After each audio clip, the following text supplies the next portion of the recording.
Hey everyone, welcome back. Um, it's a new day, a new video. I am doing a value study here for you guys. I did a survey on my YouTube channel to see what you guys would most like to see in the next Gumroad tutorial. And the overwhelming consensus was, by 67%, I think, is that you guys would like to see me do a video on shading. So I'm going to be working on that probably the next week or so, and I'll try to get that out as soon as I can. But this video, I wanted to do a quick value study for you guys, just to see how I approach that. Of course, I sped up the video a little bit. I'm trying to keep these once a week videos under 15 minutes. So hopefully you guys can still kind of get a sense of my process and learn something from watching this.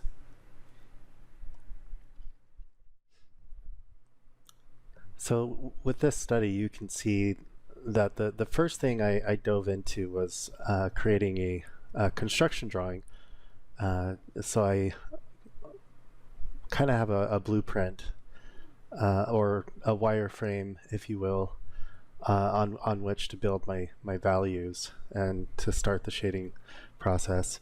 I really like this approach. It helps me at least get a better understanding of what the three-dimensional shapes are. I know some people just go right in with paint, and they'll throw down just swatches of value, blocking out the basic shape. I like that approach too, and I do that sometimes. But I find if I'm just trying to quickly get more or less a likeness, it's easier for me to start with a line drawing.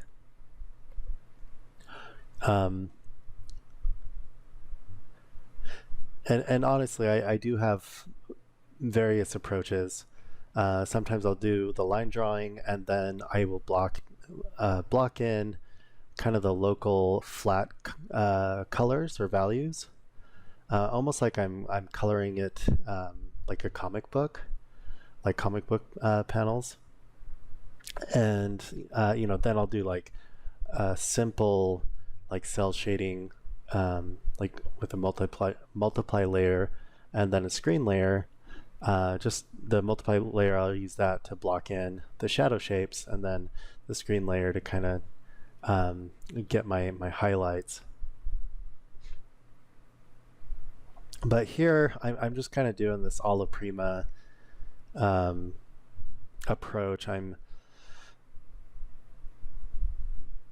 just kind of throwing things down as I see them. For the most part, I think in this drawing or in this painting, I did try to block in the core shadows, the darker shadows first. I would say, yeah, those core shadows and dark accents. The core shadows, generally they're 90 degrees or 180 degrees from the direct light source. And then those dark accents, also they're kind of in these occluded spots where the forms are pinching and closest together, where it doesn't allow much light to get into those areas. So some examples I can point out is like underneath the nose, there's definitely dark accents there in the ears. Under the jaw, you see that little shape, that little shadow shape created by the cast shadow formed by the sweater. That's another dark accent. Also, usually in the tear ducts, and in the deepest creases of the eyes, you definitely get dark accents there as well.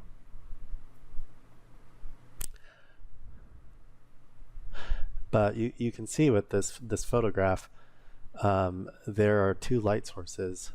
We have a directional light, a primary directional light on the left side that's lighting up the left of his face, and I would say that's the brightest light source. And then we have a backlight that's lighting up the right side of his face, but that light source is definitely not as strong, which is nice. Usually, you want to have a hierarchy with your values, where you have one dominant light source, and then you have a secondary and tertiary, depending on how many light sources you have in there.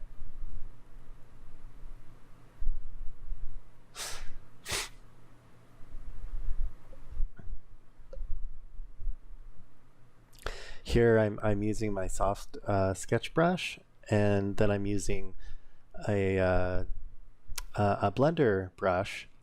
You see me using the blender brush right now. I'm just softening those core shadows, and some of the value that I've thrown in there, I'm just softening those edges and creating some of those gradients that bleed into the halftones or the midtones, and usually that's kind of the value that is still on the within the light shapes of your painting, but it's the midtones are usually the ones bordering the core shadows, so they're definitely going to be a little bit darker in value than your highlights, and it's usually those that you take advantage of opportunities to model and to use wrapping tones to really show form. Yeah, as you can see here, I just did a quick transform on my sketch. I realized I had some alignment issues with my eyes. Definitely one of the perks of drawing digitally. You can quickly make those edits.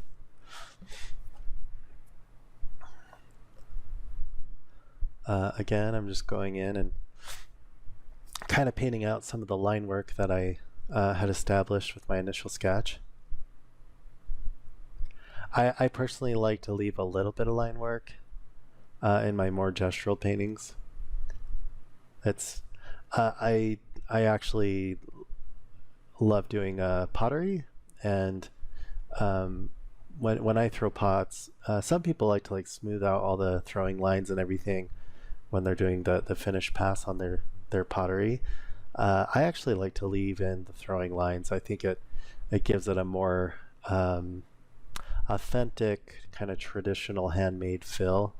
And likewise with my paintings, for the same reason, I kind of like to leave some of the line work. I think it kind of humanizes it a little bit and makes it feel more handmade, which especially in this day and age with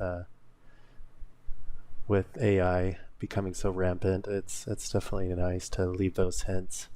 I think even more so than in the past.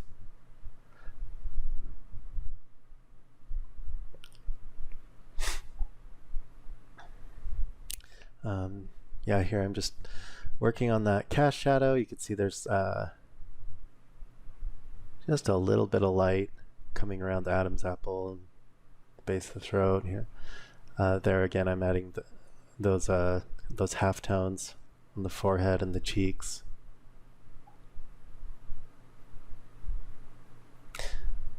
Just cleaning up the lips.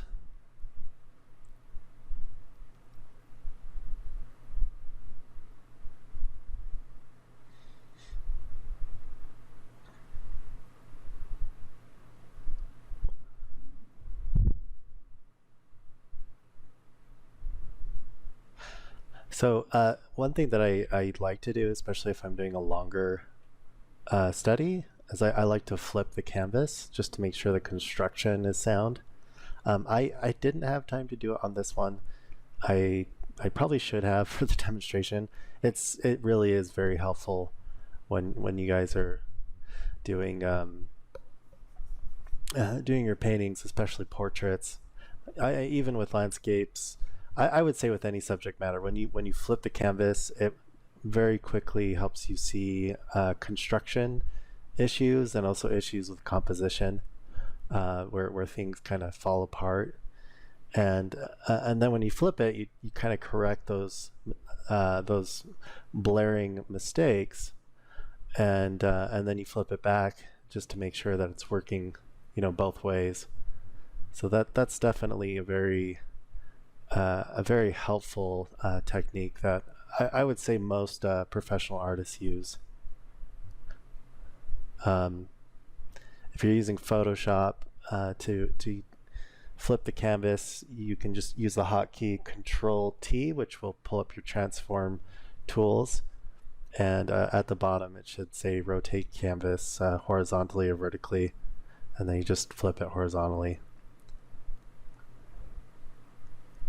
That reminds me, I do need to do a video sharing my Photoshop hotkeys that I use.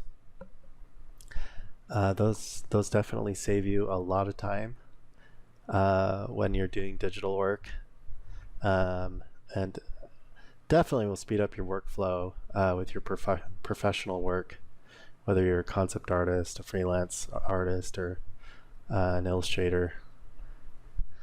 Knowing those hotkeys is just tremendously helpful. So yeah, I'll have to go over that in one of our next videos.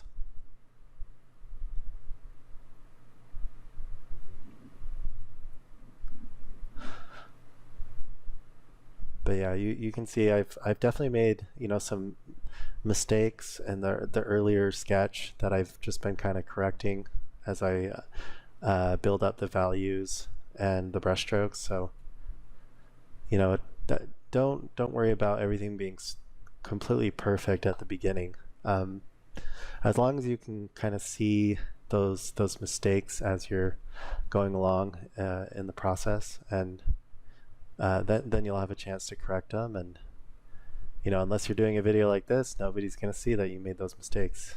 So yeah, the most important thing really is the finished product.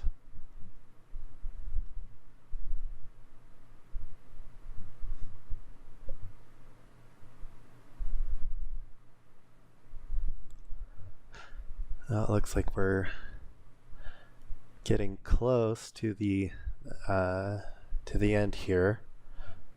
So yeah, I just want to finish up by saying thanks for tuning in and watching this video. And if you like what you see, please like, subscribe, comment.